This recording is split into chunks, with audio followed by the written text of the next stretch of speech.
I can't really say that I was surprised as much by the Rothstein video as maybe I normally would have been.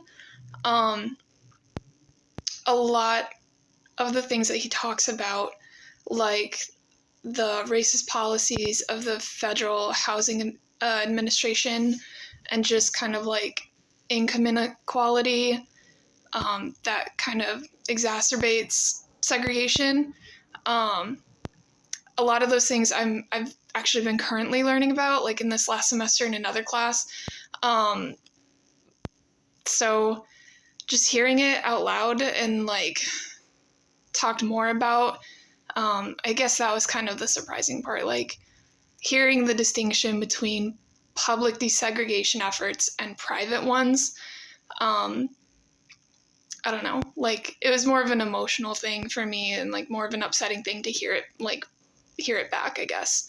And like I said, I knew about these things, but it was only recent knowledge within the last few months, and even less so in like the last few years.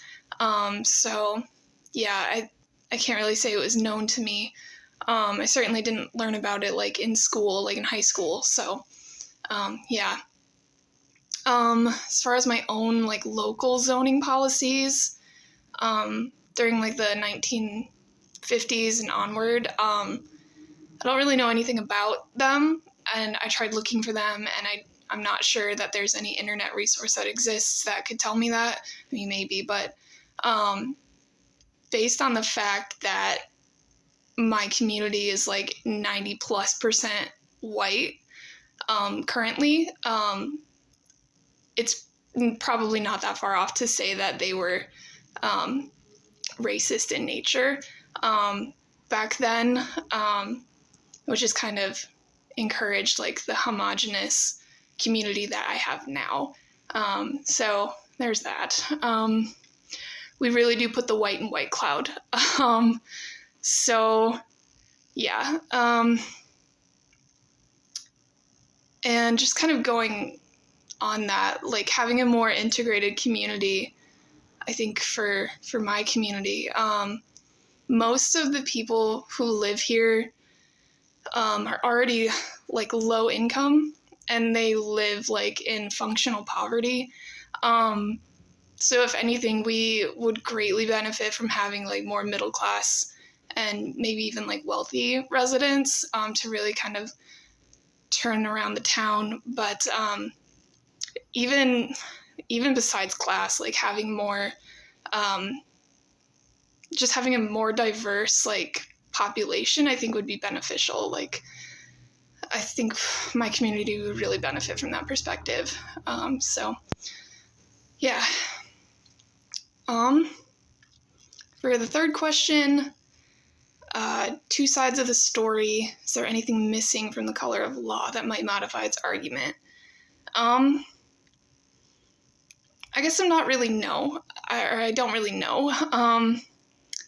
I try to be cautious when I take in information about race from like other white people. White folks really haven't been the most reliable narrators and historians. So I just try to take it with a grain of salt that like yes, this person is an expert, but they also don't have like that lived experience that would give it more credibility. So I guess that's really kind of all that I have to say on that. Yeah. My community, I would say, is racially segregated. Like I said, kind of mentioned before, like we're 90+% white. I think I only had like maybe 15 non-white classmates when I was in high school, and that was like in the entire school across 4 grades at least. So I did the math, and they were assuming that it was 15 students, like that's only 3% of like the student body, which is really unfortunate. It's kind of unfair that they didn't have more people that looked like them and had the same like, or at least similar experiences to them. And then also just not having those other perspectives for maybe like white students, but yeah. And kind of to that, like having a homogenous community or group, I think it can definitely, like for some people, it can definitely like limit their capacity sort of like for empathy, but also just like for cultural understanding.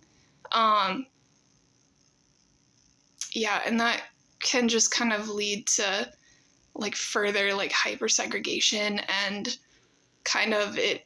I think it kind of makes the mentality of like us versus them even worse. Yeah, because if a person's not willing to see somebody else's experience, or even try to like just understand it and respect it, like that's a really awful thing. So, yeah. What's one thing I'd like to better understand about my community and how I came to live here? I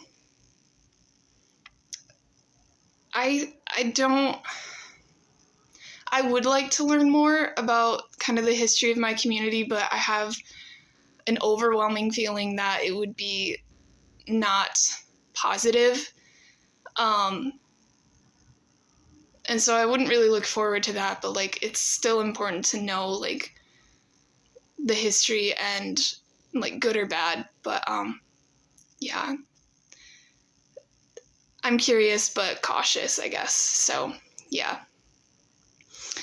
I'm not really surprised that the Chief Justice didn't really understand the history behind what Rothstein calls de facto segregation or community segregation. Like I said before, that's kind of something that even I've only learned about recently. And so I'm not surprised that even somebody who leads one of the branches of government didn't know it either. It's still frustrating to hear that because those decisions impact everybody in the country. So, yeah.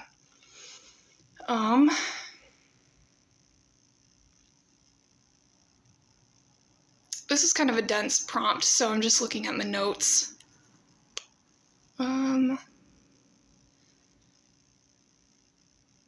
Yeah, like I said before, I just really didn't know that much about it, and I kind of had to seek out that information by myself. It's definitely not something that I learned about in high school, so when I started to try to be more responsible and try to be more aware of issues that affected people that don't look like me, that's really when I started to learn about these things. Yeah, so, and I don't really have any questions at the time about this documentary. I think there's always something to be learned about an issue that is as complicated and as deep as like racism. So I would really much rather kind of sit back and listen and try to just learn before jumping in with my own piece. So, yeah.